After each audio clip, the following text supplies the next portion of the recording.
తండ్రి. ఆమేన్. ప్రభు నందు ప్రియ పరిశుద్ధ దేవుని కుమారులారా, దేవుని కుమార్తెలారా, మీ అందరికీ మన ప్రభును రక్షకుడైన యేసుక్రీస్తు వారి పరిశుద్ధమైన నామంలో వందనములు, శుభములు. మనందరి ఆత్మ కన్న తండ్రి అయిన దేవాతి దేవునికి, మన ప్రభును రక్షకుడైన యేసుక్రీస్తు నామములో కృతజ్ఞతాస్తుతులు, స్తోత్రములు. అదేవిధంగా మరి నాకు ఈ అవకాశాన్ని ఇచ్చినటువంటి యునైటెడ్ బైబిల్ అకాడమీ వ్యవస్థాపకులు డాక్టర్ ఎన్ రంగారావు గారికి, మా ఆత్మీయ తండ్రి గారికి మళ్ళొకసారి నా హృదయపూర్వక వందనాలు చెల్లిస్తున్నానండి. అందరికి వందనాలు, దేవునికి స్తోత్రాలు. మరి ఈరోజు మనం దేవుని సన్నిధానంలోకి వచ్చినటువంటి మనం అందరం ఎలా ఉన్నామండి? ఆనందంగా సంతోషంగా ఉన్నామా? ఎందుకు మనం ఆనందంగా సంతోషంగా ఉండాలంటే, ఈ లోకంలో ఎవరికి లేని ధన్యత దేవుడు మనకు అనుగ్రహించి మళ్ళొకసారి ఆయన సన్నిధిలో ఇలా ఉండి ఆయన వాక్యాన్ని నేర్చుకోవడానికి దేవుడు ఇచ్చినటువంటి ఈ గొప్ప సమయాన్ని బట్టి దేవునికి మనం కృతజ్ఞతాస్తుతులు చెల్లించబద్ధులమైన. అయితే ప్రియులారా, ఈ రోజు మనం బైబిల్ గ్రంథంలో నుంచి ఒక చక్కటి అంశాన్ని నేర్చుకొని దేవుని నామాన్ని మహిమపరచాం. ఏంటి మనం నేర్చుకునే అంశము అని మనం పరిశీలన చేస్తే, క్రీస్తు అనుగ్రహించు సమాధానము మీ హృదయములలో ఏలుచుండనీయుడు అనేటువంటి అంశాన్ని నేర్చుకొని మరి ఈ రోజు దేవుని నామాన్ని మనం మహిమపరుద్దాం. అయితే ప్రియులారా, ముఖ్యంగా మరి ఈ అంశం మనము ఎందుకు నేర్చుకోవాలి అని మనం పరిశీలన చేస్తే, క్రీస్తు అనుగ్రహించు సమాధానము అనేది మనసి ఆలోచనకు అందని ఒక అద్భుతమైనటువంటి శాంతి. ఇది మీ హృదయాలకును మీ తలంపులకును కాపాడుతుంది. అయితే బైబిల్ వాగ్దాన ప్రకారము క్రీస్తు అనుగ్రహించు సమాధానము మీ హృదయములలో ఏలుచుండనీయుడు అని చెప్తున్నటువంటి విషయాన్ని కూడా మనం పరిశీలన చేస్తున్నాం. అయితే ప్రియులారా, ఇంకా మనం పరిశీలన చేస్తే ఇక్కడ ఏంటి అని అంటే, దేవునితో సమాధానము ఏంటి? ఈ క్రీస్తు వాక్యము మన హృదయంలో సమృద్ధిగా ఉంటే మనకి ఏమి జరుగుతుంది అని ఇక్కడ మనం పరిశీలన చేస్తే, దేవుని వాక్యము మనలో ఉంటే దేవునితో సమాధానము, యేసుక్రీస్తు శిలువ త్యాగము ద్వారా మన పాపములు క్షమించబడి దేవునితో సమాధానం స్థితి కలిగినటువంటి పరిస్థితిని మనము చూస్తూ ఉన్నాం. అయితే పిల్లలు, ఇంకా క్రీస్తు యొక్క వాక్యము మన హృదయంలో ఉండడం ద్వారా ఈ సమాధానం అనేది ఏంటి అని మనం పరిశీలన చేస్తే ప్రియులారా, ఈ లోకంలో లేనటువంటి ఒక శాంతి ఎక్కడంటే ఆంతర్యంలో. ఇక్కడ మనం చాలా జాగ్రత్తగా మనం పరిశీలన చేయాలి. ఆంతర్యంలో దేవుని సమాధానం ఏంటి? దేవుని సమాధానం ఆంతర్యంలో అంటే, మనకి లోకంలో జీవిస్తున్న పరిస్థితుల్లో ఎన్ని కష్టాలు వచ్చినా, ఎన్ని నష్టాలు వచ్చినా, ఎన్ని అపనిందలు వచ్చినా, ఎన్ని అపజయాలు వచ్చినా, వీటన్నిటిని ప్రార్థన ద్వారా జయించగలమనేటువంటి ఒక దృఢ విశ్వాసము క్రీస్తు వాక్యము మన హృదయంలో ఉండడం ద్వారా జరుగుతుందని మనం మొట్టమొదటి గుర్తించుకోవాలి. అదేవిధంగా ప్రియులారా, మనం పరిశీలన చేస్తే దేవుని శాంతి పొందుకుంటామని మనం మొట్టమొదటి గుర్తించుకోవాలి. ఏంటి? క్రీస్తు వాక్యము మన హృదయంలో సమృద్ధిగా ఉంటే దేవుని యొక్క సమాధానము అని అది కూడా మనం మొట్టమొదట గుర్తించుకోవాల్సిన అవసరం ఎంతైనా ఉంది. అయితే ప్రియులారా, ఇక్కడ మనం పరిశీలన చేస్తే మరి మూల వాక్యాన్ని మనం పరిశీలన చేసుకుని ఈ రోజు లేఖన భాగాన్ని మనం పరిశీలన చేస్తాం. అపోస్తులైన పౌలు గారు కొలస్సీలకు రాసిన పత్రిక 3వ అధ్యాయము 15వ వచనాల్లో మనం పరిశీలిస్తే ప్రియులారా, క్రీస్తు అనుగ్రహించు సమాధానము మీ హృదయములలో ఏలుచుండనీయుడి, ఇందుకొరకే మీరు ఒక్క శరీరంగా పిలువబడితే మరియు కృతజ్ఞతులై ఉండు అని చెప్తున్న విషయాన్ని మనం ఇక్కడ పరిశీలన చేస్తా ఉన్నాం. అయితే ప్రియులారా, ఇక్కడ మనం పరిశీలన చేస్తే క్రీస్తు అనుగ్రహించు సమాధానం అంటాడు. ఏంటి క్రీస్తు అనుగ్రహించు సమాధానం అంటే? క్రీస్తు అనుగ్రహించు సమాధానము మన హృదయంలో లేకపోతే ఏం జరుగుతుంది అనేటటువంటి విషయాన్ని కూడా మనం ఈరోజు చాలా క్లుప్తంగా మనం అర్థం చేసుకోవాల్సినటువంటి అవసరం ఎంతనే ఉంది. అయితే ప్రియులారా, ఇక్కడ మనం క్రైస్తవుల గురించి మనం పరిశీలిద్దాం. మొదట క్రైస్తవులైనటువంటి మన గురించి మనల్ని మనం పరిశీలన చేసుకుంటే, ఇక్కడ క్రైస్తవులైనటువంటి మనము ఒక ప్రత్యేకమైనటువంటి జనాంగంగా ఉన్నాం. అంటే ఈ లోకంలో నుండి, పాపంలో నుండి, శాపంలో నుండి, నాశనంలో నుండి బయటకు వచ్చేసాము. ఒక ప్రత్యేకమైనటువంటి దేవుని జనాంగంగా పిలువబడుతున్నటువంటి మనమే మరి క్రైస్తవులం అని మొట్టమొదటి మనం గుర్తించుకోవాల్సిన అవసరం ఎంత ఉంది. అయితే ప్రియులారా, ఈ లోకాస్తులు జీవిస్తున్నట్టు, ఈ లోకాస్తులు చేస్తున్నట్లు మనం జీవించడానికి, ఆలోచించడానికి వీలు లేదు అని లేఖనం తెలుస్తుంది. ఎందుకు అనంటే, మనము దేవునికి ఒక ప్రత్యేక జనాంగంగా ఉన్నాము గనక, అంటే దేవుని వాక్యము మన హృదయంలో ఉన్నది గనక, దేవుని యొక్క శాంతి మనలో ఉన్నది గనక, ఈ లోకానికి మనకు మరి లోకాస్తులు జీవిస్తున్నటువంటి జీవిత విధానానికి, నేడు క్రైస్తవులు జీవిస్తున్నటువంటి జీవిత విధానానికి తేడా ఉంటుందని మనం మొట్టమొదట గుర్తించుకోవాల్సినటువంటి అవసరం ఎంతైనా ఉంది. అయితే ప్రియులారా, ఈ లోకాస్తులు జీవిస్తున్నట్లు, ఈ లోకాస్తులు చేస్తున్నట్లు జీవించడానికి, ఆలోచించడానికి వీల్లేని పరిస్థితి. ఎందుకనంటే ప్రియులారా, నేడు మనకు ఎవరి సమాధానం కావాలి? క్రీస్తు దగ్గరికి వచ్చి కూడా ఇంకా చాలా మందికి క్రీస్తు యొక్క సమాధానం లేనటువంటి పరిస్థితి. ఎందుకు ఇలా జరుగుతూ ఉంది అని అంటే, ముఖ్యంగా వాక్యం ఎక్కడ ఉండాలండి? హృదయంలో ఉండాల్సినటువంటి వాక్యము ఈరోజు హృదయంలో ఉండకపోవడం ద్వారా మరి క్రీస్తు యొక్క సమాధానం మన హృదయములలో లేనటువంటి పరిస్థితిని మనం చూస్తూ ఉన్నామని మనం మొట్టమొదట గుర్తించుకోవాల్సిన అవసరం ఎంత. అయితే ప్రియులారా, ఎందుకు దేవుని యొక్క సమాధానం మన హృదయంలో లేకపోతే ఈ లోకంలో మనం చాలా ఇబ్బందులు పడాల్సినటువంటి పరిస్థితులు, చాలా కష్టాలు పడాల్సినటువంటి పరిస్థితి ఉంటది. మనము ఏదో అయోమయ పరిస్థితుల్లోకి వెళ్ళిపోతాం. సాతాను మనల్ని జీవితం ఇక ఇంతే, ఇక నువ్వు నాశనం అయిపో అని చెప్తూ అనేక మందిని యవనాస్తులను మనం చూస్తూ ఉంటే ప్రియులారా, ఈ రోజు ఆత్మహత్యలకు పాల్పడుతున్న పరిస్థితిని మనం చూస్తాం. ఎందుకు ఇదంతా జరుగుతూ ఉందంటే హృదయములో ఆంతర్యంలో సమాధానం లేదు. ఈ ఆంతర్యంలో సమాధానం లేకపోవడం ద్వారానే ఇదంతా జరుగుతుందని మనం మొట్టమొదటి గుర్తించుకోవాలి. అయితే ప్రియులారా, మరి ఆంతర్యంలో సమాధానము ఎలా వస్తుంది అంటే క్రీస్తు వాక్యము నీలో సమృద్ధిగా నివసింపనీయాలి. అప్పుడే దేవుని యొక్క శాంతి సమాధానము అనేది మన హృదయాల్లో ఉంటుందని మనం మొట్టమొదట గుర్తించుకోవాలి. అయితే ప్రియులారా, ఒకవేళ ఈ సమాధానము మన హృదయంలో నుంచి వెళ్ళిపోతే ఎంత భయంకరమైన పరిస్థితి ఉంటుందో అనేది మనం బైబిల్ గ్రంథంలో నుంచి చూసుకొని ఈరోజు పరిశీలన చేద్దాం ప్రియులారా. మొట్టమొదట మనము పరిశీలన చేస్తే ఆదామవ్వల విషయంలో మనం పరిశీలన చేస్తాం ప్రియులారా. అయితే మనము ప్రారంభంలో పరిశీలన చేస్తే దేవుడు నేల మట్టితో నరుని నిర్మించి వాని నాసిక రంధ్రంలో జీవవాయువు ఊదగా నరుడు జీవాత్మ ఆయన. అయితే జీవాత్మ అయినటువంటి నరుని దేవుడు ఏమన్నాడు? ఆదాము అన్నాడు. ఈ ఆదాము ప్రక్కటెముక నుంచి అవ్వను చేసి మరి వారిద్దరిని వివాహ బంధము చేత జతపరిచి ఏదోను తోటలోను ఉంచాడు. ఉంచి వారికి ఒక మాట చెప్తున్నాడు. ఏంటంటే దేవుడు ఈ మాట ఏమన్నాడు? దేవుడు వారిని ఆశీర్వదించాడు. ఏమని? ఎట్లనగా మీరు ఫలించి అభివృద్ధి పొంది విస్తరించి భూమిని నిండించి దానిని లోపర్చుకొనుడి అంటాడు. అంటే దేవుడు ఏం చెప్పాడు? వీళ్ళిద్దరిని వివాహ బంధం చేత జతపరిచిన తర్వాత వారిని ఆశీర్వదించాడు. మీరు ఫలించండి, అభివృద్ధి పొందండి, విస్తరించండి, భూమిని నిండించండి. ఈ మాటలు ప్రియులారా ఆదికాండం 1:28 మనం పరిచయం చేయగలుగుతాం. అయితే ప్రియులారా, ఆ తర్వాత దేవుడు ఆదామవ్వలకు ఒక చక్కటి ఒక అద్భుతమైనటువంటి ఒక ఆజ్ఞ ఇచ్చాడు. ఏంటి ఆజ్ఞని మనం పరిశీలన చేస్తే ప్రియులారా, ఈ తోటలో ఉన్నటువంటి ప్రతి వృక్ష ఫలాన్ని నువ్వు నిరభ్యంతరంగా తినవచ్చు. ఇంకా ఆ తోటలో జీవవృక్ష ఫలాలు ఉన్నాయి, వాటిని కూడా నువ్వు భుజించవచ్చు. అయితే ఈ తోట మధ్యలో ఉన్నటువంటి ఈ మంచి చెడ్డలను తెలివినిచ్చే వృక్ష ఫలాన్ని నీవు తినకూడదు. ఎందుకు అంటే అది తిను దినమున నీవు నిశ్చయముగా చచ్చెదవు అన్నాడు. అంటే ఇక్కడ మనం పరిశీలన చేస్తే ప్రియులారా, చాలా మందికి అర్థం కాదంటే నిశ్చయంగా చచ్చెదవు అని అంటే ఇక్కడ శరీర మరణం గురించి వ్రాయబడినటువంటి మాట కాదు అని మనం మొట్టమొదట గుర్తుంచుకోవాలి.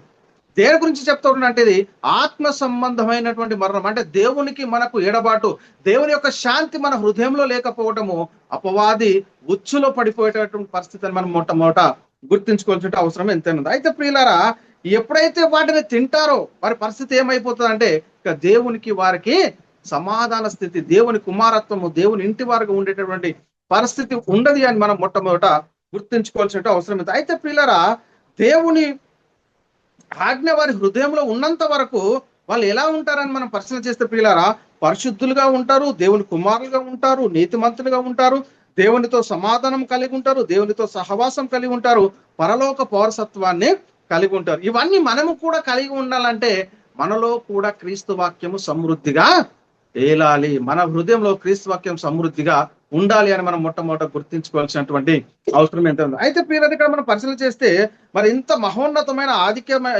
అత్యధిక ఆధిక్యం కలిగినటువంటి ఈ ఆజ్ఞను ఆదామవ్వలు మరి తమకు కలిగినటువంటి ఐశ్వర్యాన్ని, ఆధిపత్యాన్ని మరి గుర్తించారా గుర్తించలేదా అనేది మనం మొట్టమొదట గుర్తించుకోవాల్సినటువంటి అవసరం ఎంత. చూడండి, ఇంత మహోన్నతమైన ఆధిపత్యం కలిగినటువంటి ఆదామవ్వలు దేవుడు ఇచ్చినటువంటి ఆజ్ఞను నిజంగానే వాళ్ళు గుర్తించి ఆ ఆజ్ఞను అనుసరించి దేవునితో సమాధాన స్థితి కలిగి జీవించారా లేదా అనేది ఒకసారి మనం పరిశీలన చేస్తే ప్రియులారా, ఏం జరిగిందంటే కొద్ది కాలములోనే, అంటే దేవుడిచ్చినటువంటి ఆజ్ఞను అనుసరించి జీవించినంత కాలము వీళ్ళు దేవుని కుమారులుగా ఉన్నారు, పరలోక పౌరసత్వంగా ఉన్నారు, పరిశుద్ధులుగా ఉన్నారు, నీతిమంతులుగా ఉన్నారు, దేవునితో సహవాసం కలిగి ఉన్నారు. ఎప్పుడైతే దేవుని ఆజ్ఞను అతిక్రమించారో అక్కడ ఏం జరిగిందంటే వారి హృదయంలో నుండి ఎప్పుడైతే వాక్యం వెళ్ళిపోయిందో దేవునితో సమాధాన స్థితి అనేది కోల్పోవడం అనేది జరిగింది. అదేవిధంగా మనం ఈ రోజు కూడా మనం పరిశీలన చేస్తే ప్రియులారా, మన హృదయంలో దేవుని వాక్యానికి చోటు లేకపోతే, మన హృదయంలో దేవుని వాక్యము లేకపోతే మనము కూడా ఇలాంటి పరిస్థితుల్లోనే ఉండేటటువంటి పరిస్థితి. అయితే ప్రియులారా, లోకంలో ఉన్న వాటి అన్నిటికంటే వాక్యము హృదయంలో ఉండటము అనేది చాలా ప్రాముఖ్యము అనేది మనం మొట్టమొదట గుర్తుంచుకోవాలి. ఎందుకంటే దేవుని వాక్యము మన హృదయంలో ఉండడం ద్వారానే దేవుని యొక్క శాంతి, సమాధానము, నెమ్మది ఈ లోకంలో ఎన్ని వచ్చినా, ఈ శరీర సంబంధమైనటువంటి ఎన్ని బలహీనతలు వచ్చినా ఆంతర్యంలో బలం పొందేటటువంటి పరిస్థితి, దేవునితో సహవాసము, ప్రార్థన ద్వారా ప్రతి ఒక్క సమస్యను మనం పరిష్కరించుకునేటటువంటి పరిస్థితి, దేవునితో సమాధానం కలిగి జీవించేటువంటి పరిస్థితిని మనం మొట్టమొదట గుర్తించుకోవాలి. అందుకే ప్రియులారా, దేవుని వాక్యము మనలో సమృద్ధిగా ఉండాలి. అప్పుడు ఏం జరుగుతుందంటే సమాధాన స్థితి కలిగి ఉంటారు, పాప రహితులుగా ఉంటారు, నిర్దోషులుగా ఉంటారు, పరిశుద్ధులుగా ఉండేటటువంటి పరిస్థితి. మరి ఈ ఆదమవ్వలు ఏమైపోయారు? దేవుడు ఇచ్చినటువంటి ఆజ్ఞ అతిక్రమించడం ద్వారా వీళ్ళు ఏమైపోయారంటే దేవుని పోలికలో దేవుని స్వరూపమందు సృజించబడినటువంటి పరిస్థితిలో ఉన్నటువంటి ఈ ఆదమవ్వల దగ్గరికి ఎవడు ఎంటర్ అయిపోయాడండి? సాతానుగాడు వచ్చేసాడు. వాడు వచ్చి ఏం చేశాడంటే వారిని మోసం చేశాడు. వారిని మోసం చేసి ఏం చేశాడంటే స్త్రీతో అంటా ఉన్నాడు. వాడు ఏమి అన్నాడంటే ఆ స్త్రీతో, ఇది నిజమా? ఈ తోట చెట్లలో దేని ఫలములైనా మీరు తినకూడదని దేవుడు చెప్పినని అడిగాను. అందుకు ఆ స్త్రీ, తోటల చెట్ల ఫలములను తినవచ్చును, అయితే తోట మధ్యన ఉన్న చెట్టు ఫలములను కూర్చి దేవుడు మీరు చావకుండా ఉన్నట్లు వాటిని తినకూడదని వాటిని ముట్టకూడదని చెప్పినని సర్పంతో అనెను. అందుకు సర్పం, మీరు చావనే చావరు. అంటే సర్పం అంటే ఇక్కడ నిజంగా సర్పం కాదు, అపవాది. వాడు శరీరుడు కాదు గనక ఒక శరీరంలో ఉండి అనేక మందిని మోసపుచ్చాలి గనక వాడు ఒక శరీరాన్ని వాడు కోరుకుంటాడు. ఆ శరీరం ఎవరైతే వానికి అట్రాక్ట్ అయిపోతారో వారిలో వీడు ప్రవేశించేటటువంటి పరిస్థితి ఉంటుంది ప్రియులారా. అందుకే వీడు ఏం చేసిండే సర్పంలో ప్రవేశించాడు. సర్పంలో ప్రవేశించి ఆదమవ్వల దగ్గరికి వచ్చి వారు దేవుని ఎడలో ఉన్నటువంటి సరళత నుండి, పవిత్రత నుండి వాడు తప్పించేటటువంటి పరిస్థితి చేస్తున్నాడు. ఇక్కడ చూడండి. అయితే అందుకు సర్పం, మీరు చావనే, ఎందుకంటే దేవుని ఆజ్ఞను అతిక్రమించేలాగా, ధిక్కరించేలాగా సాతానుగాడు చేస్తూ ఉన్నటువంటి పరిస్థితిని మనం చూస్తూ ఉన్నాం ప్రియులారా. అందుకు సర్పం, మీరు చావనే చావరు, ఏ అనగా మీరు వాటిని తినమున మీ కన్నులు తెరవబడననియు మీరు మంచి చెడ్డలను ఎరిగిన వారే దేవతల వలె ఉందరని దేవునికి తెలియని స్త్రీతో చెప్పగా, ఆ స్త్రీ ఆహారమునకు మంచిదియు కన్నులకు అందమును అని వివేకంనిచ్చు రమ్యమై ఉండుట చూసినప్పుడు ఏం చేసిందంటే ఆమె దాని ఫలంలో కొన్ని తీసుకొని తనతో పాటు తన భర్తకుని ఇచ్చాడు. ఇక్కడ ఏమైపోయిందంటే దేవుడు ఇచ్చినటువంటి ఆజ్ఞను వీళ్ళు ఏమై చేశారు? అతిక్రమించేశారు. దేవుని యొక్క సమాధానాన్ని కోల్పోయారు. చూడండి పిల్లల, దేవుని ఆజ్ఞ మన హృదయంలో లేకపోతే భయంకరమైనటువంటి పరిస్థితులకి మనము వెళ్ళిపోతాము అనేది మొట్టమొదట మనం గుర్తుంచుకోవాలి పిల్లలు. అందుకే ఎప్పుడైతే దేవుని ఆజ్ఞను ధిక్కరించి సాతాను మాట విన్నారో, సాతాను ఆజ్ఞ ప్రకారం వీళ్ళు నడుచుకున్నారో, అప్పుడు ఏమైపోయారండి? సాతానుగా అయిపోయారు. మరి వీళ్ళు ఎక్కడికి వెళ్ళిపోయారంటే దయ్యాలుగా మారిపోయి పాతాళ లోకంలో నిత్య నరకంలోనికి దిగజారిపోయినటువంటి పరిస్థితిని మనం చూస్తున్నాం. అంటే దేవుని ఆజ్ఞ వారి హృదయంలో ఉన్నంత వరకు పరిశుద్ధులుగా ఉన్నారు, నిర్దోషులుగా ఉన్నారు, దేవుని కుమారులుగా ఉన్నారు, దేవుని ఇంటివారుగా ఉన్నారు, దేవునితో సహవాసం కలిగి ఉన్నారు. ఎప్పుడైతే ఆజ్ఞను అతిక్రమించారో వీటన్నిటిని పూడగొట్టుకున్నటువంటి పరిస్థితిని మనం చూస్తున్నాం. కాబట్టి పిల్లరా, ఈరోజు మన విశ్వాస జీవితం ఎలా ఉంది అనేది మనల్ని మనం ఒకసారి పరిశీలన చేసుకోవాలి. పిల్లరా, వాక్యం వింటున్నాము, వాక్యం హృదయంలో భద్రపరచుకోకుండా మనం ఈ లోక సంబంధంగా మరి ఎన్నో విధాలుగా మరి పడిపోతూ ఉన్నాం. కానీ ఎప్పుడైతే నువ్వు దేవుని దగ్గరికి వచ్చి దేవుని వాక్యాన్ని నువ్వు హృదయంలో ఉంచుకుంటావో అప్పుడే మళ్ళీ నువ్వు దేవునితో సహవాసం కలిగి జీవించేటటువంటి పరిస్థితి ఉంటుంది. లేకపోతే ప్రియులరా, ఆ సాతానుకు ఏర్పరచబడినటువంటి అంధకారంలోనికి దిగిపోయే పరిస్థితి మనం మొట్టమొదట గుర్తుంచుకోవాలి. అయితే ప్రియులరా, ఇప్పటి వరకు వాళ్ళు ఎలా ఉన్నారు? దేవుని స్వరూపంలో ఉన్నారు. అప్పటి వరకు ఒకవేళ ఆజ్ఞ అతిక్రమించక ముందు వీళ్ళు ఎలా ఉన్నారట? దేవుని స్వరూపంలో ఉన్నారు, దేవుని రూపంలో ఉన్నారు, దేవుని పోలికలో ఉన్నారు.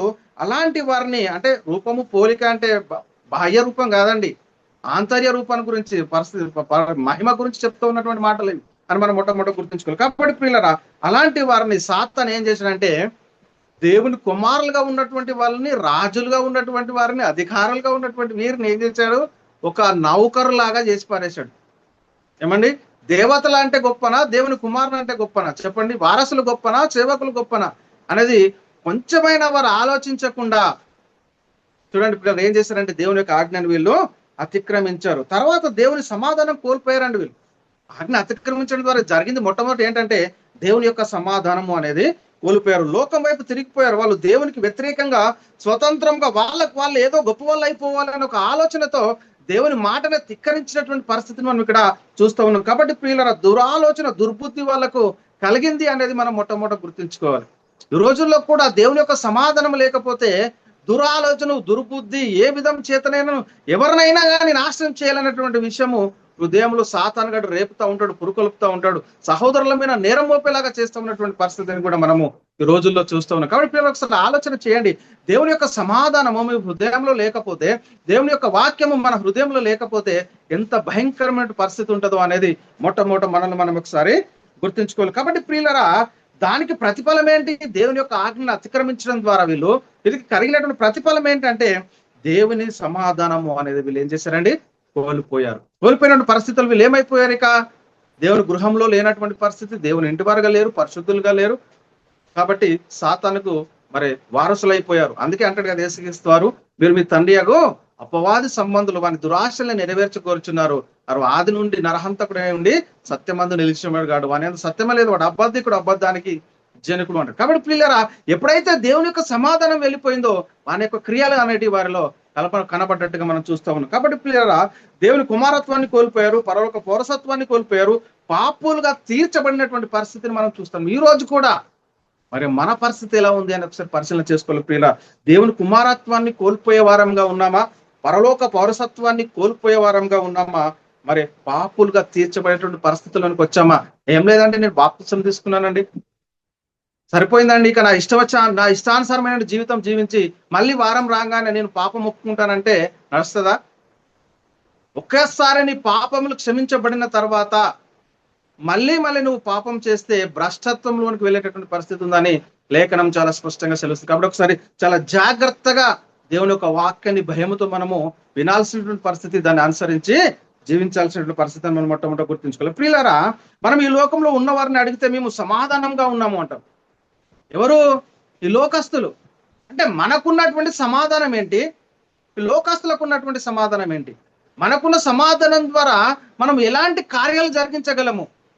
ఏమండి, మనకున్నటువంటి సమాధానం ద్వారా మనం ఎలాంటి కార్యాలు జరిగించగలము? మరి ఈ లోకస్తులు చేస్తున్నటువంటి పరిస్థితి ద్వారా మరి వాళ్ళకున్నటువంటి సమాధానం ఏంటి అని ఒకసారి మనం పరిశీలన చేస్తే పిల్లలు, ఇక్కడ వాళ్ళు అనుకుంటున్నారు, మేము ఒక వ్యక్తిని మనం అడిగామనుకోండి, క్రైస్తవులు గాక ఎదుటి వారిని ఎవరిని లోకస్తులను మనం అడిగామనుకోండి, వాళ్ళు ఏమంటే నేను చాలా సమాధానంగా ఉన్నానండి, చాలా శాంతిగా ఉన్నానండి, చాలా తృప్తిగా ఉన్నానని అంటారు. అంటే వాళ్ళు కోరుకునే శాంతి, సమాధానము, నెమ్మది ఏంటి అని ఇక్కడ మనం పరిశీలన చేస్తే పిల్లరా, వాళ్ళు ఏమనుకుంటారు, నా దగ్గర డబ్బు ఉంది, అధికారం ఉంది, హోదా ఉంది, వ్యాపారం ఉంది, ఇవన్నీ ఉన్నాయనుకోండి, మేము సమాధానంగా ఉన్నామని చెప్తారు.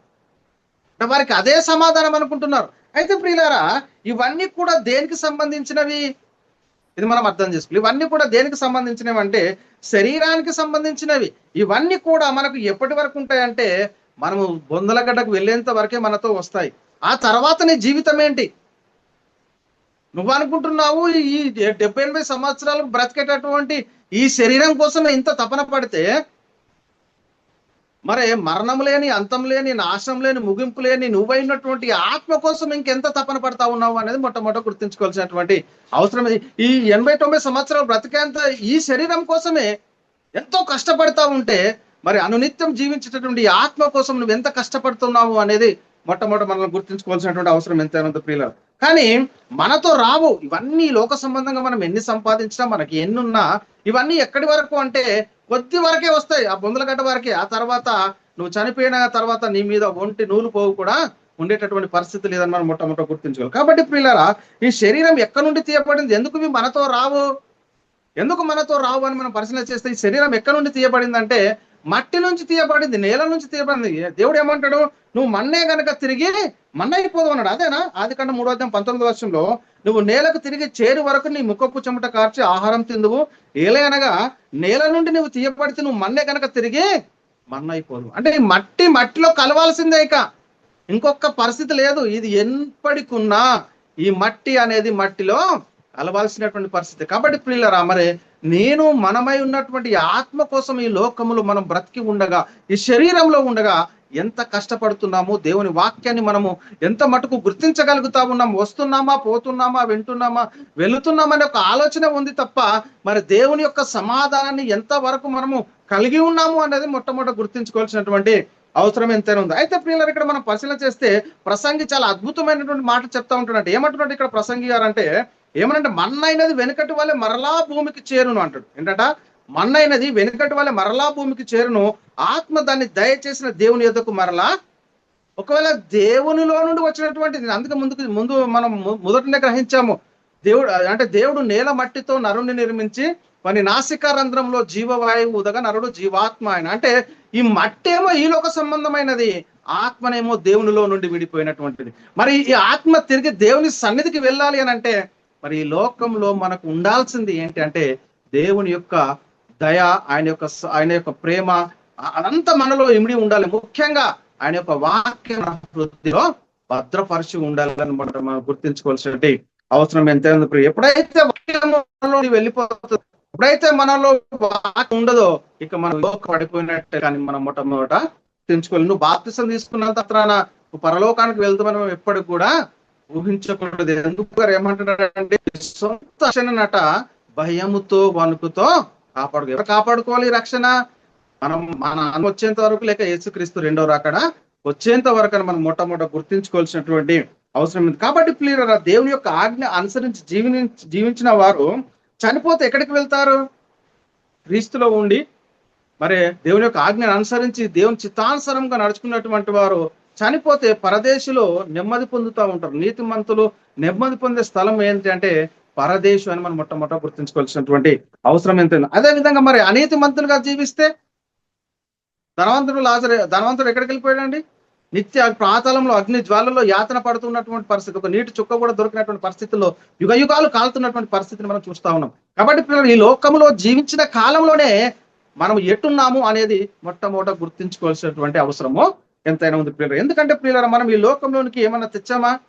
ఈ లోకంలో నుండి ఏమైనా తీసుకెళ్తామంటే ఏమి కూడా తీసుకెళ్ళినట్టు పరిస్థితి. ఈ లోకంలో కొద్ది సమయం ఈ శరీరానికి ఏదైనా ఆయాసం వచ్చింది అనుకోండి, చిన్న సమస్య వచ్చింది అనుకోండి, మనము ఎక్కడికి వెళ్ళిపోతాం? ఒకసారి ఆలోచన చేయండి.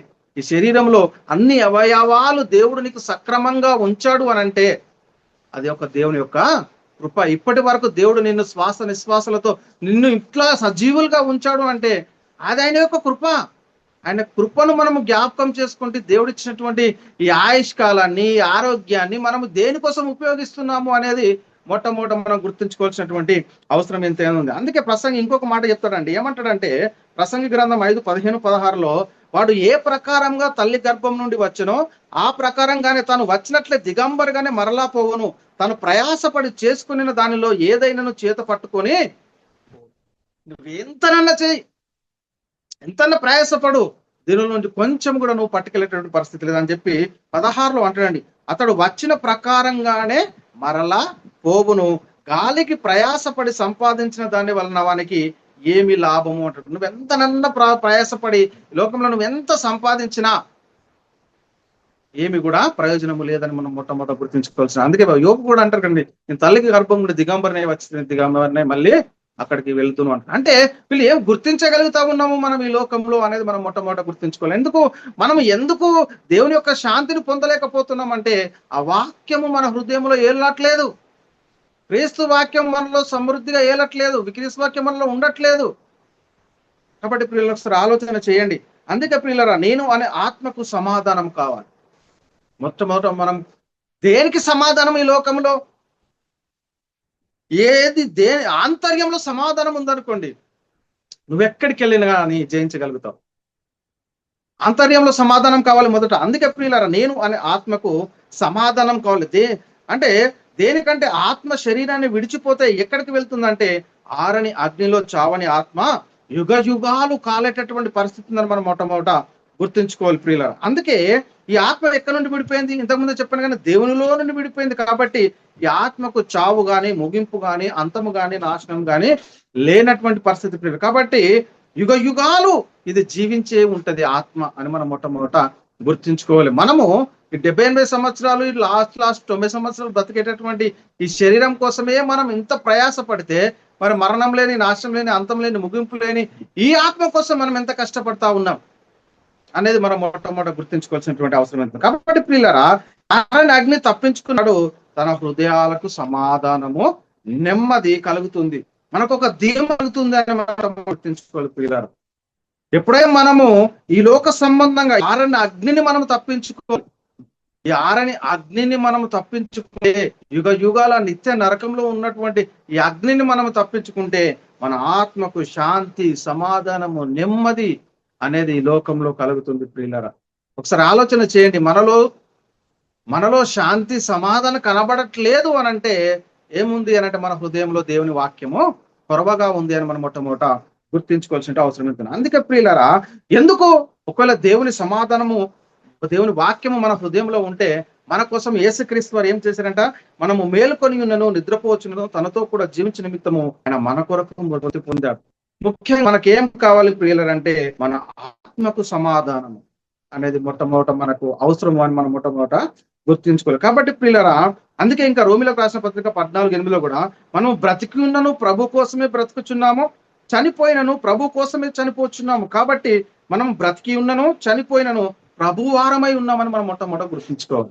కాబట్టి పిల్లలు ఒకసారి ఆలోచన చేయండి, మన విశ్వాస జీవితాన్ని మనము ఈ లోకంలో ఎలా కొనసాగిస్తున్నాము అనేది మొట్టమొదట గుర్తించు. కాబట్టి పిల్లరా, మరి ఈ ఆత్మకు సమాధానము కావాలి, ఈ ఆత్మకు శాంతి కావాలి, ఈ ఆత్మకు నెమ్మది కావాలి, ఈ ఆత్మకు దైవ కుమారత్వం కావాలి, ఈ ఆత్మకు దేవుని ఇంటి వారముగా ఉండాలి, దేవునితో సమాధాన స్థితి కావాలి, దేవునితో సహవాసము కావాలి అని అంటే మరి మనకు కావాల్సింది ఏంటి అని అంటే, ముఖ్యంగా ఎవరైతే ఇప్పటి వరకు ఇంకా కూడా యేసుక్రీస్తు దేవుని కుమారుడు, యేసుక్రీస్తు ప్రభువు, యేసుక్రీస్తు రక్షకుడు, యేసుక్రీస్తు ద్వారా పాప క్షమాపణ, రక్షణ, నిత్య జీవము, పరలోకము అని ఎవరైతే ఇంకా కూడా అర్థం చేసుకోలేరో, ఇంకా ఎవరు అయితే యేసుక్రీస్తు నామములో లేఖనానుసారముగా క్రీస్తు యేసు ముఖ్యమైన మూలరాయి ఉండగా అపోస్తులు ప్రవక్తలు వేసినటువంటి పునాది ప్రకారము తీసుకున్నటువంటి బాప్తిస్మము యేసు క్రీస్తు నామములో అయి ఉండకపోతే, ఇప్పటికైనా యేసు క్రీస్తు నామంలో బాప్తిసం తీసుకుంటే మీ హృదయాలకు శాంతి, సమాధానము, నెమ్మది కలుగుతుందని మనం మొట్టమొదట గుర్తించుకోవాల్సినటువంటి అవసరం అవుతుంది. కాబట్టి పిల్లలు, మరి ఈ శాంతి, సమాధానము, నెమ్మది ఇవన్నీ మనకు కలగాలి అంటే మనం ఎవరి దగ్గరికి రావాలి? ఎవరి దగ్గరికి రావాలంటే క్రీస్తు దగ్గరికి రావాలి. క్రీస్తు దగ్గరికి మనం ఎప్పుడైతే వస్తామో అప్పుడే ఈ శాంతి, సమాధానము, నెమ్మది మనకు అనేది కలుగుతుంది అని మనం మొట్టమొదట గుర్తుంచుకోవాలి. అందుకే పౌలు గారు ఏమంటున్నాడు అంటే, ఇక్కడ ఫిలిప్పీయులకు రాసిన పత్రిక 3:9 క్రీస్తును సంపాదించుకొని అంటాడు. అంటే ఏం సంపాదించుకోవాలి మనం ఈ లోకంలో? ఈ లోకస్తులు అంటే మొత్తానికి సంపాదించుకోవద్దు అని చెప్పట్లేదు. ఈ దేహం ఈ లోకంలో జీవించాలి కాబట్టి, ఈ శరీరానికి కావాల్సినటువంటి అవసరాలు మనం తీర్చుకోవాలి కాబట్టి, దీనికి సంబంధించినంత వరకే ఇక్కడ మనం పరిశీలన చేస్తే పౌలు గారు ఒక మాట చెప్తారండి. పౌలు గారు ఏమంటాడంటే, ఆయన పగలంతా డేరాలు కొడుతూ నైట్ అంతా వాక్య పరిచర్య చేశాడు. అంటే ఇక్కడ మనం గమనించాల్సింది ఏంటి? ఈ దేహానికి సంబంధించినటువంటి కూర్చుకుంటూనే దేవుని యొక్క పని చేయడము, దేవుని యొక్క శాంతిని, సమాధానాన్ని మన హృదయంలో నివసింపనీయడము అనేది మనం మొట్టమొదట గుర్తించుకోవాల్సినటువంటి అవసరం ఉంది. అందుకే పౌలు గారు ఏమంటారంటే, క్రీస్తును సంపాదించుకుని, అంటే మనం ఈ లోకంలో మొట్టమొదట సంపాదించుకోవాల్సింది ఎవరైనా ఉన్నారు అని అంటే అనిస్తే ఆయనను మనము సంపాదించుకుంటే సమస్తము నీకు వచ్చినట్టే అని మనం మొట్టమొదట గుర్తించుకోవాల్సిన అవసరం ఎంత. కాబట్టి ప్రియులారా, మనం క్రీస్తును సంపాదించుకోవాలి, అంతేగాని ఈ లోక సంబంధంగా మనం ఎన్ని ఉన్నా నీకు శాంతి, సమాధానం చూడండి. మనం అడగండి, ఇంకా ఎవరు చాలా డబ్బును ధనవంతులు వాడు నెమ్మదిగా ఉంటారండి? ఉండరు. ఎందుకు ఉండరు? ఏదో ఒక చింత, ఏదో ఒక ఆలోచన, ఏదో ఒక భ్రమలో ఉన్నటువంటి పరిస్థితి. ఎందుకంటే వారి హృదయాలకి క్రీస్తు యొక్క సమాధానము లేదు అని మనం మొట్టమొదటి గుర్తించుకోవాల్సినటువంటి అవసరం ఎంతైనా ఉంది ప్రియ సహోదరి, ప్రియ సహోదరుడు. కాబట్టి ప్రియులారా, చాలా జాగ్రత్తగా మనం పరిచయం. అందుకే ఏమంటున్నాడు ఇక్కడ కొలస్సీయులకు రాసిన పత్రిక 3:15 క్రీస్తు అనుగ్రహించు సమాధానము మీ హృదయంలో ఏలుచుండనీయుడు అంటాడు. అనే యొక్క సమాధానము మన హృదయంలో ఏలాలి. క్రీస్తు అనుగ్రహించు సమాధానము మన హృదయంలో ఎప్పుడు వెళ్తుంది అంటే, మనం ఎప్పుడైతే ఆయన దగ్గరికి వస్తామో, ఎప్పుడైతే మనము ఆయన చేతిలో ఉంచుతామో, ఆయన చేతిలో మనం ఉంటామో, ఎప్పుడైతే మనం ఆయనకు అప్పగించుకుంటామో అప్పుడే క్రీస్తు యొక్క సమాధానము అనేది మనలో ఉంటుంది. అందుకే క్రీస్తు అనుగ్రహించు సమాధానం అట ఎక్కడ ఉండాలంటే, మొదట మీ హృదయముల్లో ఏలుచుండని. అంటే సమాధానము అనేది మన హృదయంలో ఉండాలి. ఇక్కడ హృదయంలో నీకు వాక్యం లేకపోతే క్యాలెండర్ల మీద, అక్కడిక్కడ గోడల మీద ఉంటే నీకు ఏమి కూడా ప్రయోజనం లేదు. నీకు ఉండాల్సింది ఎక్కడ అంటే హృదయములో ఉండాలి. హృదయంలో ఏలుచుండండి, ఇందుకొరకే మీరు ఒక్క శరీరంగా పిలువబడతారని చెప్తున్నటువంటి విషయాన్ని కూడా మనము పరిశీలన చేస్తున్నాం. కాబట్టి ప్రియులారా, ఆయన మన అపరాధాల నిమిత్తం అప్పగింపబడి మనము నీతిమంతులుగా తీర్చబడుటకే లేపబడ్డాడు. ఎందుకోసము మనము క్రీస్తు దగ్గరికి రావాలి? ఎందుకోసము ఆయన శాంతిలో మనం ప్రవేశించాలి అంటే ఇక్కడ చెప్తున్నాం, ఆయన మన అపరాధముల నిమిత్తము అప్పగింపబడి మనం నీతిమంతులుగా తీర్చబడుటకే లేపబడ్డాడు. ఆయన నీ కోసము, నా కోసము, సర్వ మానవాళి కోసం ఏం చేశాడండి? తన్ను తాను బలిగా, అర్పణగాను అప్పగించుకున్నాడని మనం మొట్టమొదట గుర్తుంచుకోవాల్సిన అవసరం ఎంతైనా ఉంది ప్రియులారా. కాబట్టి అందుకే యోహాను సువార్తలో ఒక మాట చెప్తాడు. యోహాను సువార్త 3:16 దేవుడు లోకంను ఎంతో ప్రేమించినట్టు, మనం ప్రేమించామా దేవుడు? ఆయనే మనల్ని ప్రేమించాడండి. ఆయన మనల్ని ప్రేమించినా, ఆయన సొంత కుమారుని మన పాపముల నిమిత్తం పంపించినా ఇంకా కూడా మనము ఆయనను అర్థం చేసుకోలేనటువంటి అయోమయ పరిస్థితుల్లోకి తీసుకెళ్తా ఉన్నాడు సాతాను. ఒకసారి ఆలోచన చేయండి ప్రియ సహోదరు, ప్రియ సహోదరుడా. దేవుడు లోకంను ఎంతో ప్రేమించను కాగా, ఆయన తన అద్వితీయ కుమారునిగా పుట్టిన వాని అందు విశ్వాసం ఉంచు ప్రతి వాడును నశింపక నిత్య జీవం పొందినట్లు ఆయనను అనుగ్రహించను. ఆయన ఎందుకు రావాలి క్రీస్తు దగ్గరికి? ఎందుకు క్రీస్తును నమ్ముకోవాలి? ఎందుకు ఆయన మార్గంలో నడవాలి? ఎందుకు ఆయన వాక్యం హృదయంలో నివసింపనీయాలి అంటే, ఎవడును నశింపక అందరట నిత్య జీవం పొందినట్లు ఆయనను దేవుడు మన కోసం అనుగ్రహించేశాడు. మన కోసం ఇచ్చేశాడు తన సొంత కుమారుణ్ణి. ఆయన దేవునితో సమానంగా ఉండుట విడిచిపెట్టకూడని భాగ్యం అని ఎంచుకోనలేదు, కానీ తన్ను తాను రిక్తినిగా చేసుకొని దోషం సమర్పించి కేవలం నీ కోసము నా కోసము ఈ లోకంలోనికి వచ్చి మన పాపముల నిమిత్తము తన ప్రాణాన్ని పెట్టి మనల్ని నీతిమంతులుగా తీర్చి నిత్య జీవానికి పాత్రులుగా చేశాడు. అందుకే క్రీస్తు యొక్క వాక్యము ఏమంటాడండి, మీ హృదయములో ఏలుచుండనీయుడు. క్రీస్తు అనుగ్రహించు సమాధానము హృదయంలో ఏలుచుండని. అంటే సమాధానం మనకు కావాలంటే మనలో ఏముండాలి? వాక్యము అనేది చాలా ప్రాముఖ్యము అనేది మనం మొట్టమొదటి గుర్తించుకోవాల్సినటువంటి అవసరం ఎట్లయినా ఉంది. అందుకే ప్రియులరా, పౌలు గారు రోమ సంఘంతో మాట్లాడుతూ ఒక అద్భుతమైనటువంటి మాటలు పలుకుతూ ఉంటాడు. పౌలు గారు ఎక్కడ చెప్పినట్టు, ఎక్కడ వాక్యం ప్రకటించిన గానీ వాక్యం చెప్తూ చెప్తూ మన యొక్క విశ్వాస జీవితానికి బలపరిచేటటువంటి విషయాలు, దేవుడు మనల్ని ఎలా కోరుకుంటున్నాడు, దేవుడు మనకు ఎలా అండగా ఉన్నాడు, ఎలా తోడుగా ఉన్నాడు అనే విషయాన్ని చాలా క్లుప్తంగా బలంగా దేవుని యొక్క శక్తితో బోధిస్తున్నట్టుగా మనకు పరిశుద్ధ గ్రంథంలో కనబడతా ఉంటుంది. ఇక్కడ చూస్తే ప్రియులారా, రోమిలకు రాసిన పత్రిక, అపోస్తలుడైన పౌలు గారు రోమిలకు రాసిన పత్రిక 8వ అధ్యాయం 31 నుంచి 39 వచనాలు మనం పరిశీలన చేస్తే ఇక్కడ చాలా అద్భుతంగా రాయబడి ఉంటది. ఇట్లుండగా ఏమందము, దేవుడు మన పక్షంలో ఉండగా మనకు విరోధి ఎవడు అంటాడు. ఏంటండి, దేవుడు మన పక్షంలో ఉన్నాడు అనుకోండి, దేవుని యొక్క ఆజ్ఞ ప్రకారం మనం నడుచుకున్నామనుకోండి. ఏదోని తోటలో ఆదమవ్వలు దేవుని ఆజ్ఞను అతిక్రమించక ముందు దేవునితో సహవాసం కలిగి ఉన్నప్పుడు ప్రతి చల్లపుట దేవుని యొక్క మాటలు వారు వినేటటువంటి వారు. ఒకసారి ఆలోచన చేయండి ప్రియులారా. ఏంటండి, దేవునితో సహవాసం ఉంటే మనకు ఎలాంటి మహిమ కలుగుతుందండి. ఆయన మన పక్షంలో ఉంటే మనకు ఎంత శక్తి ఉంటది అనేది మనం ఒకసారి పరిశీలన చేస్తాం. అందుకే ఇట్లుండగా ఏమందము, దేవుడు మన పక్షంలో ఉండగా మనకు విరోధి ఎవడు? తన సొంత కుమారుని అనుగ్రహించుటకు వెనుతీయక మనందరి కొరకు ఆయనను అప్పగించిన వాడు, ఆయనతో పాటు సమస్తము మనకెందుకు అనుగ్రహించాడు. ఏంటంటే, ఈ రోజు నువ్వు ఈ లోకంలో సంపాదించుకోవాల్సింది ఏంటి? ఈ లోకంలోకి వచ్చినటువంటి నీవు బ్రతుకున్నటువంటి జీవిత కాలంలో నువ్వు సంపాదించుకోవాల్సింది ఏంటి? ఏదైనా ఉందా అంటే అది నువ్వు క్రీస్తును సంపాదించుకోవడం. దేవుడు లోకంను ప్రేమించాడు, తన కుమారుని నీ కోసం నా కోసము అనుగ్రహించేసాడు, ఇచ్చేసాడు. మరి ఇప్పుడు మన పరిస్థితి ఏంటి? ఆయన వచ్చినటువంటి ఆయనను మరి మనం పొందుకున్నామా? ఆయన యొక్క శాంతి సమాధానము మన హృదయంలో ఏలుతుందా? మన జీవితంలో ప్రతిబింబాలుగా ఆయనను చూపించేవారుగా కనబడతా ఉన్నామా? మనలో ఉన్నటువంటి వాక్యాన్ని, సర్వసత్యాన్ని అనేక మందికి ప్రకటిస్తా ఉన్నామా? కొందరినైనా అగ్నిలో నుంచి లాగుతా ఉన్నామా?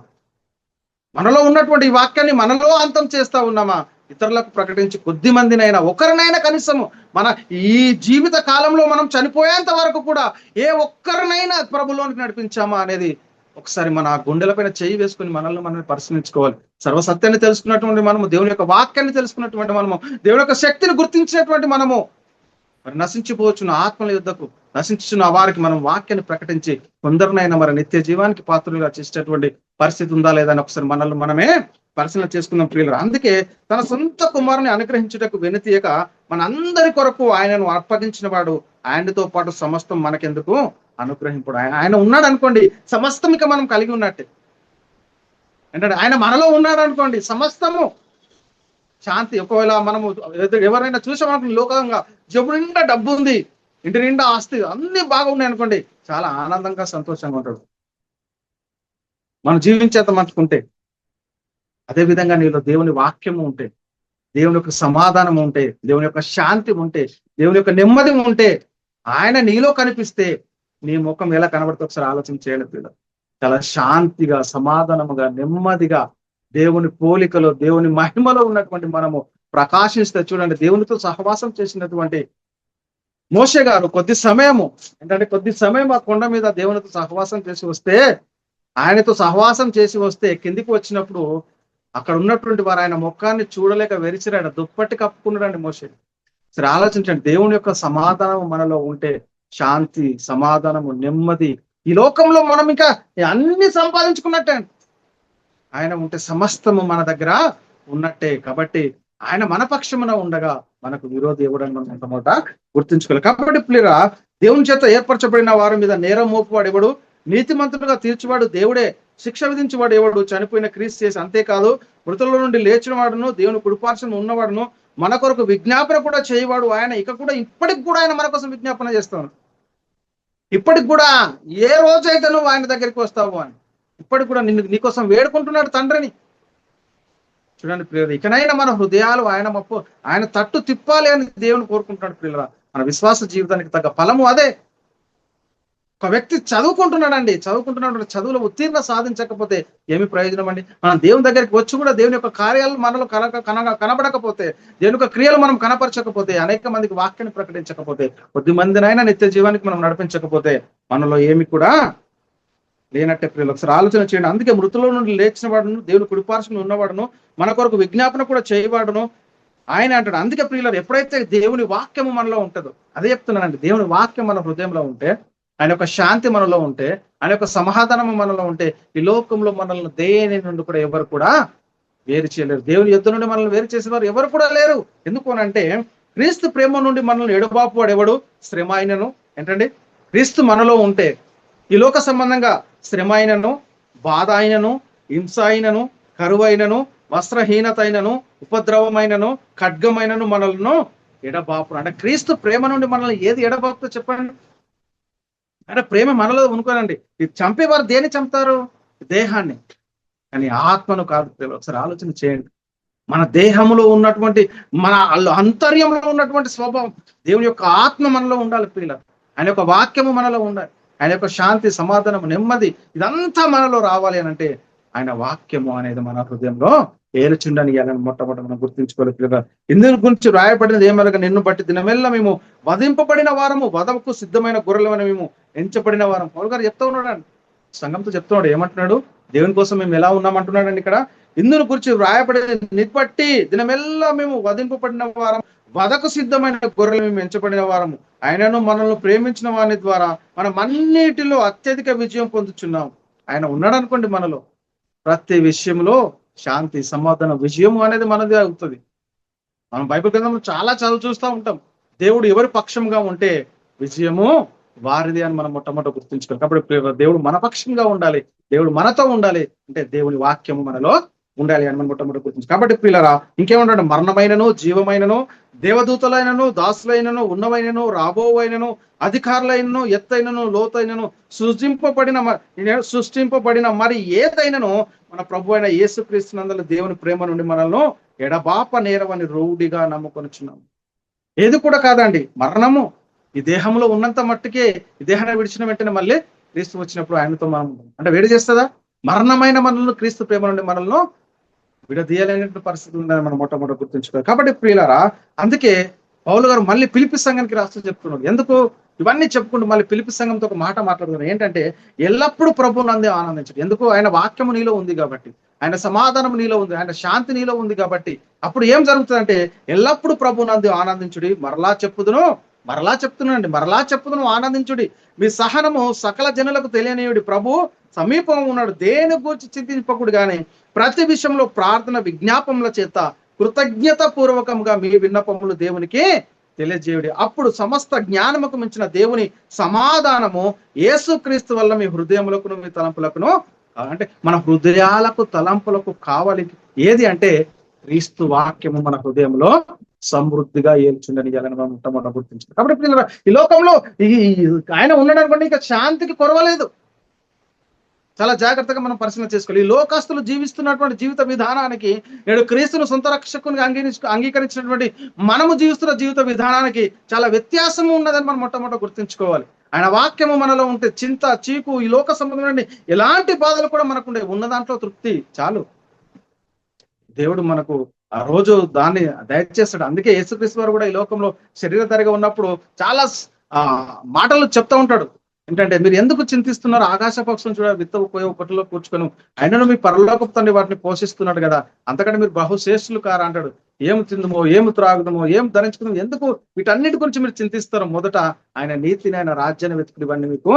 అందుకే నేను చెప్తున్నా, ఆయన వాక్యము ఆయన మనలో ఉంటే ఈ లోక సంబంధంగా, అంటే దేవుడు మన పక్షంగా ఉండగా మీకు ఎలాంటి కొరత కూడా ఉండదు. కాబట్టి దేవుని యొక్క వాక్యము అనేది మన అంతర్యంలో ఉండాలి. మొట్టమొదట క్రీస్తు యొక్క వాక్యము అనేది మన హృదయంలో ఏలుచుండనియాలి. అధికారము మన పైన ఆయన వాక్యమై ఉండాలని మనం మొట్టమొదట గుర్తించుకోవాల్సినటువంటి అవసరము ఎంతైనా ఉంది ప్రియులారా. చాలా జాగ్రత్తగా మనం పరిశీలన చేసుకోవాలి. అప్పుడు సమస్త జ్ఞానముకు మించిన దేవుని యొక్క సమాధానము యేసుక్రీస్తుల మీ హృదయాలకు తలంపులకు కావాలి ఉండేటువంటి పరిస్థితి. కాబట్టి ప్రియులారా, మన హృదయ తలంపులకు మరి కావాలి ఏది అని ఇక్కడ మనం పరిశీలన చేస్తే క్రీస్తు వాక్యము మన హృదయ తలంపులకు కావాలని మొట్టమొదట మనము గుర్తించాలి. కాబట్టి ఈ జ్ఞానం కావాలంటే మరి దేన్ని సంపాదించుకోవాలి అంటే పైనుండి వచ్చేటటువంటి జ్ఞానం మనకు కావాలి. దేవుని యొక్క సమాధానమైనటువంటి జ్ఞానం మనకు కావాలి. అందుకే లేఖనం ఏం చెప్తుందంటే, అయితే పైనుండి వచ్చే జ్ఞానం అట్ట మొట్టమొదట పవిత్రమైనది, తర్వాత సమాధానకరమైనది, మృదువైనది, సులభముగా లోబడినది, కనికరంతోనూ మంచి ఫలములతోనూ నిండుకున్నది, పక్షపాతమైనను వేషధారణైనను లేనిదై ఉన్నది, నీతి ఫలములు సమాధానం చేయవారికి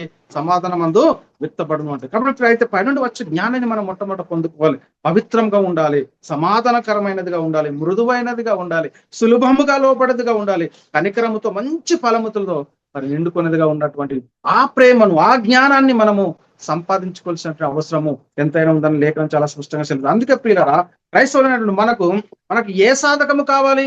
ఈ లోక సంబంధంగా మనం చాలా సాధకాలు చేస్తూ ఉంటాం. మన విశ్వాస జీవితంలో మనం బలపడాలి, శక్తి పొందాలి, ఇంకా మనము మహిమ నుండి అధిక మహిమకు, పరిశుద్ధి నుండి అధిక పరిశుద్ధతకు మనం దినదినం రూపాంతరం చెందాలి అని అంటే మరి మనకేం కావాలి అంటే సాధకము అనేది చాలా అవసరం అండి. మనం ఒక వ్యక్తిని అడిగామనుకోండి, నువ్వు ఈ పరుగు పందెంలో ఎలా ఇంత విజయాన్ని సాధించగలిగావంటే, నేను లేచిన సుంది నైట్ 3 గంటలకు 4 గంటలకు లేచి నేను ఎంతో సాధకము చేసేవాడిని అంటాడు.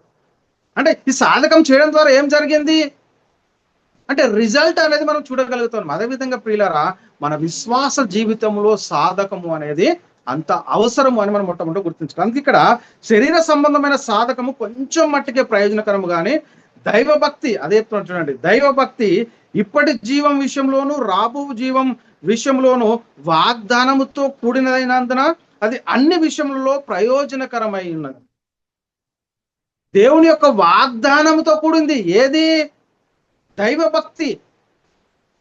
ఈ లోక సంబంధమైనటువంటి సాధకం కాదు మనం సంపాదించుకోవాల్సింది, దైవభక్తి అంటాడు. అందుకే దైవభక్తి ఇప్పటి జీవం విషయంలో అంటే శరీర సంబంధం కొంచెం మట్టుకే ప్రయోజనకరం అంటాడు. దైవభక్తి అనేది దేవుని యొక్క ప్రేమ, దేవుని యొక్క వాక్యము అనేది మనలో మరి సమృద్ధిగా ఉండాల్సినటువంటి పరిస్థితి ఉంది. కాబట్టి ప్రియులరా, మన భక్తి ఎలా ఉండాలి అని అంటే సంతుష్టి సహితమైనటువంటి భక్తి ఉండాలి. ఇక ఆయన దగ్గరికి వచ్చినటువంటి మనలో ఇంకా చింత, చీకు, చిరాకు ఇవన్నిటిని వదిలేయాలి. రేపు ఏం జరుగుతుందో, నాతో ఏం జరిగించనే ఉన్నాడో, దేవుని యొక్క పనిలో నేను ఎలా వాడబడాలో మనం దాని గురించి ఆలోచిస్తూ సంతుష్టిగా మనం బ్రతకాలి ఈ లోకంలో. చెప్తున్నాడు ఇక్కడ, సంతుష్టి సహితమైన దైవభక్తి గొప్ప లాభసాధకమైన ఉన్నదండి. ఎలా ఉండాలండి మన భక్తి? ఎలా ఉండాలండి? సంతుష్టి సహితమైన భక్తి గొప్ప లాభసాధకమై ఉన్నది. మనం ఈ లోకంలోనికి ఏమీ తెలియదు, దీనిలో నుండి ఏమీ తీసుకుపోలేము. కాగా అన్న వస్త్రములు గలవారమై ఉండి వాటితో తృప్తి పొంది ఉందము. ధనవంతులాగుటకు ఆపేక్షించి వారి శోధనలోను ఉరులోను అవివేక యుక్తంలో హానికరములైన అనేక దురాశలోను పడుదురు. అట్టివి మనుషులను నష్టంలోను నాశనంలోను ముచ్చివేయును. ఎందుకనగా ధనాపేక్ష సమస్తమైన కీడులకు మూలము. కొందరు దాన్ని ఆశించి విశ్వాసం నుండి తొలగిపోయి నానా బాధలతో తమ్మును తామే పొడుచుకుని, దైవజనుడా నీవైతే వీటిని విసర్జించి నీతిని, భక్తిని, విశ్వాసమును, ప్రేమను, ఓర్పును, సాత్వికను సంపాదించుకున్నట్టుకు ప్రయాస పడాలి. మన హృదయములో దేవుని వాక్యము, క్రీస్తు వాక్యం మన హృదయంలో ఏలుతుంది ప్రియులారా. ఎప్పుడైతే మనము వీటిలో ఏలుతా ఉంటామో, దేవుని యొక్క వాక్యం మన హృదయంలో ఏలుతూ ఉంటుందో, అప్పుడు మనం అవన్నిటిని విసర్జించి నీతిని మనం సంపాదించుకోవాల్సింది ఏంటండి? నీతిని, భక్తిని, విశ్వాసమును, ప్రేమను, ఓర్పును, సాత్వికను, వీటన్నిటిని మనం సంపాదించుకుంటే, దేవుని యొక్క ప్రేమ మనలో ఉంటే, ఇక ఈ లోకంలో దేన్ని కూడా చింతించాల్సినటువంటి పని కానీ, బాధపడాల్సినటువంటి పని కానీ ఏది కూడా లేదు. ఏంటి? ఈ లోకంలో జరుగుతున్న ప్రతి ఒక్క దానికి మన దగ్గర ఆయుధం ఉంది. ఏంటి ఆయుధం అంటే అదే ప్రార్థన. ఆ ప్రార్థన ద్వారానే ప్రతి ఒక్కటి మనకు సాధ్యము. దేవుని యొక్క సమాధానాన్ని మనం పొందుకుంటాం అనే మొట్టమొదట మనం గుర్తించుకోవాల్సినటువంటి అవసరం ఎంత. అందుకే ప్రియులారా, ఇక్కడ క్రీస్తు అనుగ్రహించు సమాధానము హృదయంలో ఏలుచుండనీయుడి, ఇందుకొరకు మీరు ఒక్క శరీరంగా పిలువబడుతుంది, మరి కృతజ్ఞతలై ఉండు అని చెప్పి చెప్తున్నాను. సంగీతములతోనూ కీర్తనలతోనూ ఆత్మ సంబంధమైన పద్యములతోనూ ఒకరికొకడు బోధించుచు బుద్ధి చెప్పుచు కృపాసహితముగా మీ హృదయంలో దేవుని గురించిన గానము చేయొచ్చు, సమస్త విధములైన జ్ఞానముతో క్రీస్తు వాక్యము మీలో సమృద్ధిగా నివసింపనీయుడు. కాబట్టి పిల్లలు చాలా ఆలోచన చేయండి. ఈ లోకంలో మనకు ఏమి కావాలి అంటే, మనలో ఏది ఏలాలంటే క్రీస్తు వాక్యము మన హృదయంలో ఏలుచుండనియాలి. సమస్త విధములైన జ్ఞానంతో క్రీస్తు వాక్యం మీలో సమృద్ధిగా నివసింపాలి అని ఇక్కడ మనం మొట్టమొదటి గుర్తించుకోవాల్సినటువంటి అవసరం ఎంత ఉంది. కాబట్టి పిల్లలు ఒకసారి ఆలోచన చేయండి. ఎందుకు ప్రియులారా, మరి ఆయన యొక్క సమాధానము, మన క్రీస్తు అనుగ్రహించే సమాధానము మన హృదయంలో ఏలుచుండనియాలి అని అంటే, ఆయన వచ్చినప్పుడు ఆయనను ఉన్నట్లుగానే మనం చూస్తాం, ఆయనను పోలి ఉంటాము. మన దీన శరీరము తన మహిమగల శరీరముకు సమరూపం గల దానిగా మారుతుంది. ఆయన వచ్చినప్పుడు మనల్ని తీసుకెళ్లి ఎవరికి అప్పచెప్తాడండి? తండ్రికి అప్పచెప్తాడు కాక సదాకాలం మనము ఆయనతో ఉంటాం. ఈ నిరీక్షణ అనేది మనకు చాలా అవసరము. ఈ నిరీక్షణ అనేది మన హృదయంలో ఉంటే, దేవుని యొక్క వాక్యము, ఆయన యొక్క మాట మన హృదయంలో ఉంటే ప్రియులారా, మనం చాలా జాగ్రత్తగా శాంతి, సమాధానం, నెమ్మదితో ఈ లోకంలో మనం జీవించేటటువంటి విషయాన్ని మనం చూస్తున్నాం. కాబట్టి పిల్లలు ముగించుకుందాం ప్రియులారా. క్రీస్తు అనుగ్రహించు సమాధానము మన హృదయంలో ఎల్లప్పుడూ ఏలుచుండనియాలి. అందుకే చూద్దాం, చివరి మాట చూసుకొని మనం ముగించుకుందామండి. కొలస్సీలకు రాసిన పత్రిక 3:15 చెప్పాను కదా, క్రీస్తు అనుగ్రహించు సమాధానము మీ హృదయంలో ఏలుచుండనీయుడి, ఎందుకొరకే మీరొక్క శరీరంగా పిలువబడుతుంది మరియు కృతజ్ఞతలై యోనుడి అని చెప్తున్న విషయాన్ని మనం చూస్తున్నాం. కాబట్టి క్రీస్తు వాక్యము అనేది మన హృదయంలో ఏలుచుండనీయుడి అని చెప్తున్నారు. కాబట్టి ఇప్పటి వరకు చాలా ఆనందంగా దేవుని సన్నిధిలో గడుపుతూ దేవుని యొక్క వాక్యం విని మరి విన్నటువంటి వాక్యము మన హృదయంలో భద్రపరచుకోవాలని, మరి చెప్పబడినటువంటి వాక్యము దేవుడు మనందరి హృదయంలో నీరు కట్టి ఫలింపులోనికి తీసుకురావాలని కోరుకుంటూ వాక్యం ముగిస్తున్నాను. అందరికీ వందనాలు. దేవునికి స్తోత్రం.